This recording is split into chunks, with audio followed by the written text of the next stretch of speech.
Thank you. How many of you are still jet lagged? I see some people that look like they're jet lagging out here. So I'm going to try and keep this short. But I was looking out into the audience and I see Russ Belk and I see Kent Monroe, and I'm going back to my doctoral consortia of '87, and they just look the same. Russ still has the same ponytail, and I think he's carrying the same backpack.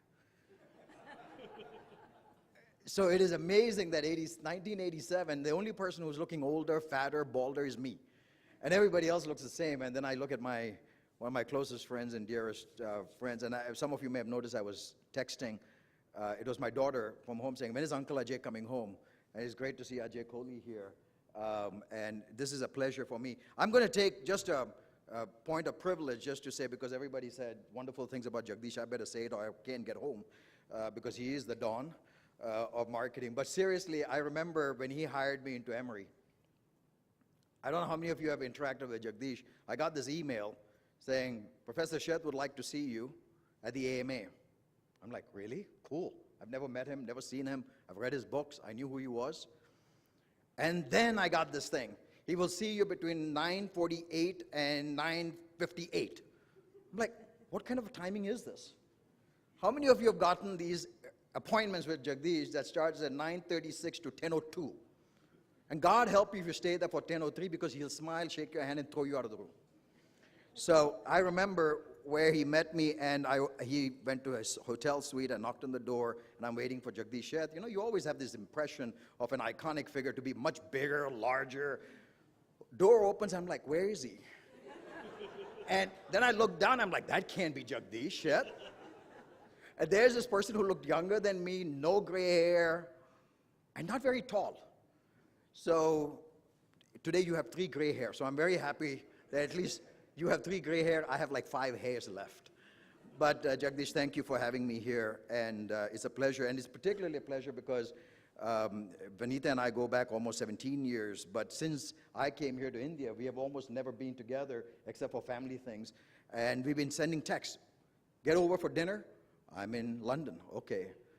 So between you and I don't think the sun sets on us. We're in some part of the world, so it's extraordinarily. I will tell you this, that while I knew her at Coke, and after that, Vinita is slowly becoming the icon inside India, and for me, one of the most fascinating, inspiring women I've ever met, in fact, inspiring person I've ever met. So it's a pleasure for me to be sharing the dais with her. Let me shift back a little bit. I almost feel cheesy, so I'm going to try and sound very inspiring too, okay? Because after talking about malnutrition and defecation and all of that, I just suddenly feel like I'm going to talk about network and internet, and you know, I feel like a sleazy salesman here. So I am going to try to sound very inspirational, spiritual. It's going to be a stretch, but I'm going to try and make it, okay? So the title is Transforming a City, a Village, a Country, and the World. See, right there, I started right.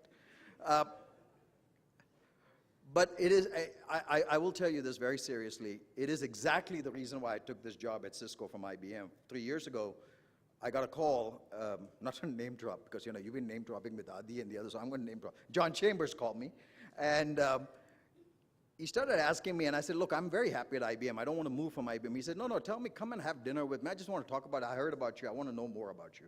So we talked, and he's a great salesman, but he did this John Scully thing. You know, Steve Jobs, John, do you want to spend the rest of your life selling soda water? How's he going to say with IBM being network? But he said, look, we're building our globalization office. Your passion is emerging markets. How are you going to do it out of headquarters in Armonk? Go out into the world, and we're going to set up a second headquarters. So our second headquarters for Cisco is here in India. We chose between Singapore, Shanghai, Dubai, and India. We chose India, and 5 years, we've gone from 1,000 people to 10,000 people. We're going to cross 10,000 this year. And we are building a campus out here to be up to 15,000.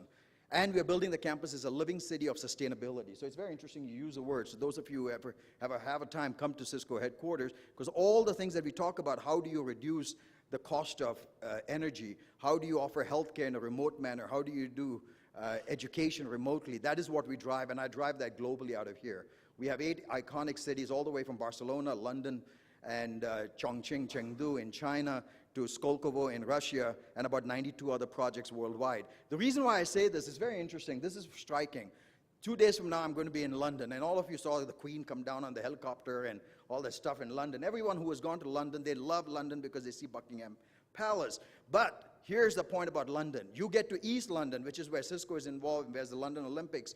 How many of you knew that that East London area, which is the size of Manhattan, from Harlem to Battery Park, has got unemployment rate of 48.7%?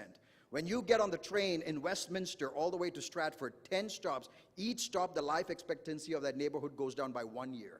So the difference between the life expectancy of East London and West London is 10 years. And East London has been in the bottom 10% of the helplessness index of UK for 110 years consecutively.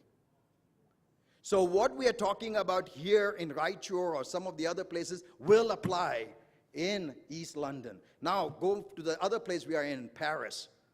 You get out of the main beautiful streets of Paris and get to the other side, and suddenly you're not in Paris, you're in some third world country, and with all the immigrants coming in. About 2 months ago, the mayor of Amsterdam brought his entire staff to Bangalore, to our headquarters, spent 6 days thinking about the future of Amsterdam, saying what lessons can we learn from here, because Amsterdam is getting older, shrinking, and the entire population is from poorer parts of North Africa, and all the tensions and the challenges that come from there. So it is not just about emerging markets like Malaysia or Turkey or Philippines or India that we are working with, but also in developed markets, in Appalachian Mountains, this nutrition issue that you talk about is absolutely valid in America, in West Virginia, which is where John Chambers comes from, which is where his passion is for healthcare. Many of the things that we're talking about here applies there. So for us, this is extraordinarily interesting and important. So where do we come in? And so even though the title was